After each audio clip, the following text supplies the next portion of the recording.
که خدا تو رو به من داده، الان تو من آوردی ورزشگاه. ها؟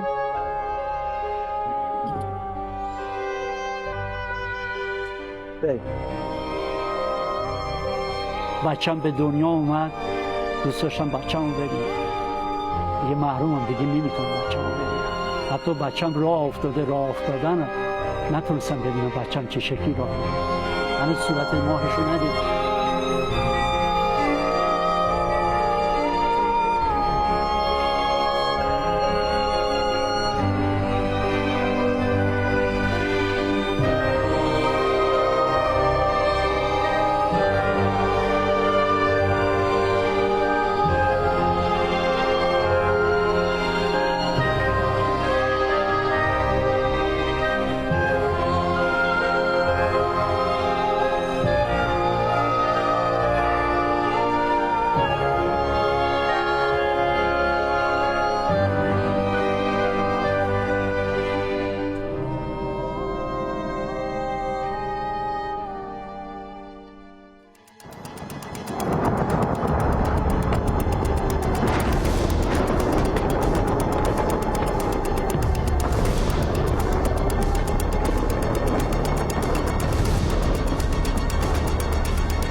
قابل گفتن نیست، تلخه. اصلا جنگ چیز خوبی نیست. اصلا جنگ خودش تلخه، اسمش تلخه. نمیتونی بگی جنگ خیلی زیباست، خیلی قشنگه. نه، جنگ اصلا تلخه. اصلا همه چیش تلخه. اصلا همه چیش بو میده. وحشتناکه، کثیفه.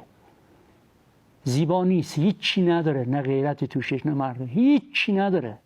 این احساس میشد به جهت تحلیل سیاسی، به جهت آرایش نظامی که این عملیات نظامی صورت میگیره، اما چه ساعتی و کی هیچ کس نمیدونست. من خودم اون شبی که آمریکا میخواست به عراق حمله کنه نخوابیدم، در واقع تا صبح بیدار بودم، توی شبکه موندم، یعنی نرفتم منزل که از منزل مدیریت بحران کنم. چرا؟ برای اینکه ما تونسته بودیم از قبل پیش بینی کنیم که حدوداً چه روزی آمریکا ممکنه حمله بکنه. ما فکر میکردیم که اگر امریکا به عراق حمله بکنه حتما جزو اولین جاهایی که بین میبره شبکه‌های تلویزیونی و فرستنده‌های رادیو تلویزیونیه، که اتفاقا اینم شد. یعنی جزو اولین اهداف امریکا زدن فرستنده‌های رادیو تلویزیونی در کل منطقه عراق بود و شبکه‌های تلویزیونی شب بین بود. ما گفتیم اگر بخواد این اتفاق بیفته ما باید شبکمون پوشش بده از در واقع موقعیت برتر جغرافیاییمون. گفتیم چطور میتونیم استفاده کنیم؟ گفتیم باید در واقع این شبکه بتونه از طریق فرستنده‌های مرزی پخش بشه. شبکه العالم دقیقاً در روزی که آمریکا حمله کرد به عراق 24 ساعته شد. تا ساعت 4:30 صبح یک دفعه آقای سرفراز که اون موقع معاون برون مرزی بود زنگ زدن و پرسیدن که خب آقا مثل که خبری نشد و در واقع اما ارزشش داشت که ما این سرمایه‌گذاری کنیم. همچنین که ما هم داشتیم صحبت می‌کردیم، من یه دفعه همونجا شروع کردم موشک بارون به اصطلاح بغداد. اصولا رسانه‌های خبری، شبکه‌های خبری در جنگ‌ها و بحران‌ها هست که خودشون رو نشون میدن. تأسف می‌خوردم و غم انگیز بود که چنین جنگی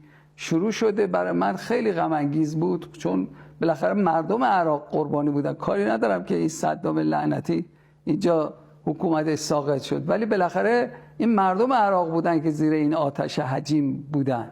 داشتن ماهواره در عراق ممنوع بود. هیچکی ماهواره نداشت.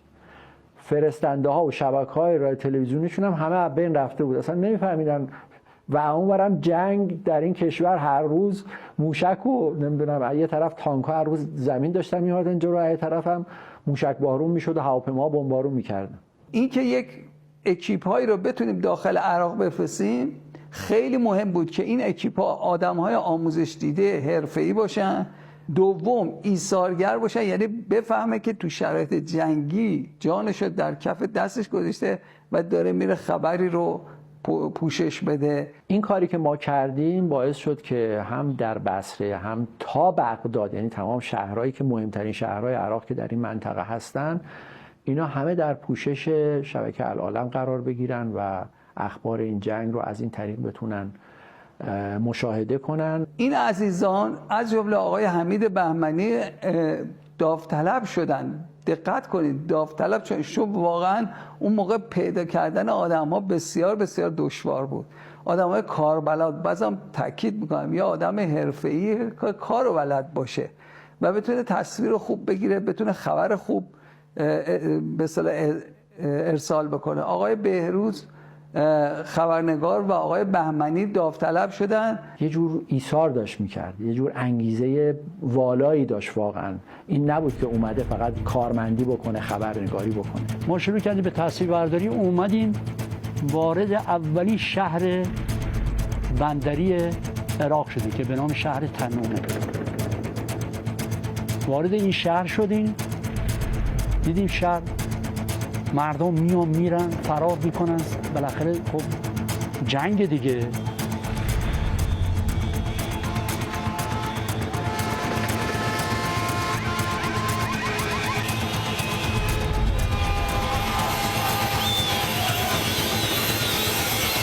وقتی این پل که عبور کردیم، پل اروندرود، وارد شهر بسته شد. یعنی این پل ارتباطش تنومه و بسته.